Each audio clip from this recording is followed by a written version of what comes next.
Maintenant que la construction de votre aquarium est terminée à partir de l'outil de conception 3D, nous allons faire de même à l'aide des blocs de programmation juste ici.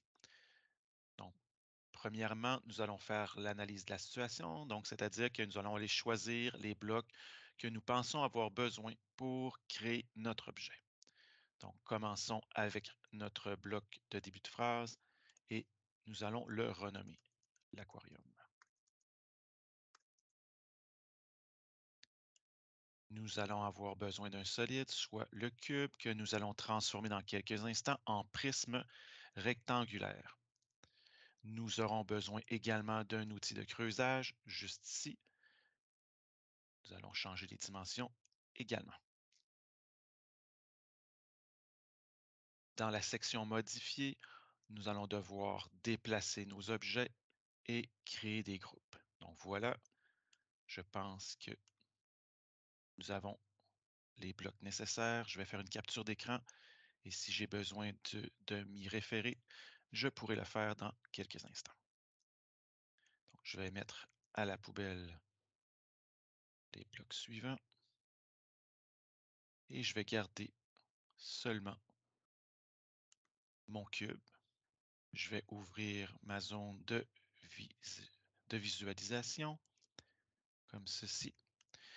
Et je vais venir changer les dimensions de mon aquarium, donc soit la partie vitrée de celui-ci.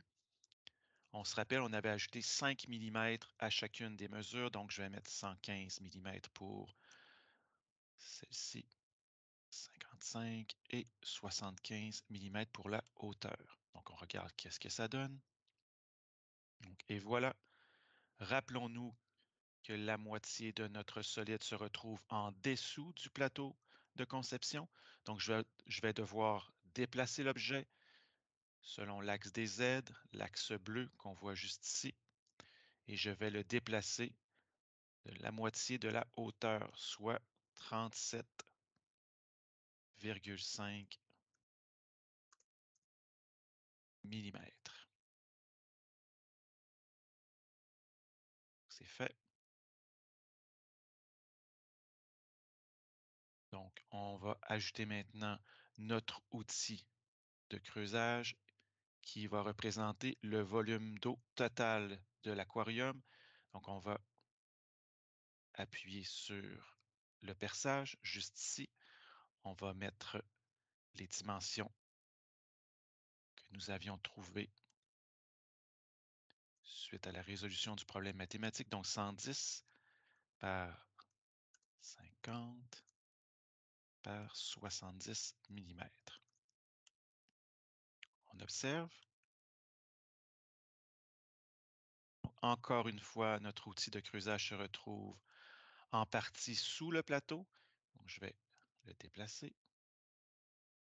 de la moitié de sa hauteur, donc 35 mm vers le haut. Et voilà.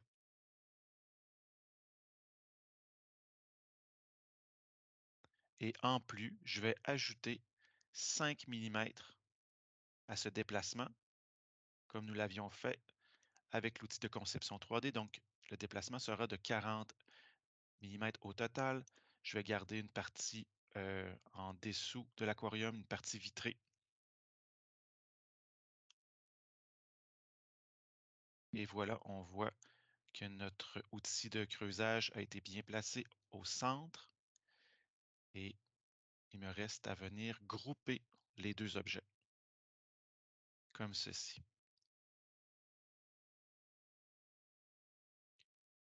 Voilà, mon aquarium a été creusé.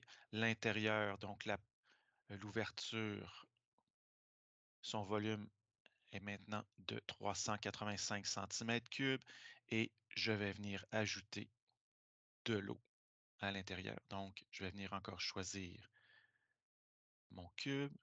Je vais remettre les mêmes dimensions. Donc, 110 par 50, 70 mm. Comme ceci. Je vais déplacer mon objet encore une fois. Donc, déplacer de 40 mm selon l'axe des Z et je vais choisir une couleur couleur bleutée. Donc, et voilà, on regarde. Et voilà, mon aquarium est terminé. Je pourrais venir créer un groupe, un seul objet. Et si je vais voir dans mes outils, dans la palette de couleurs, on n'a pas accès à l'option de transparence dans l'outil de programmation. Voilà le résultat final, mon aquarium et le volume d'eau à l'intérieur. Le volume d'eau total est de 385 cm3.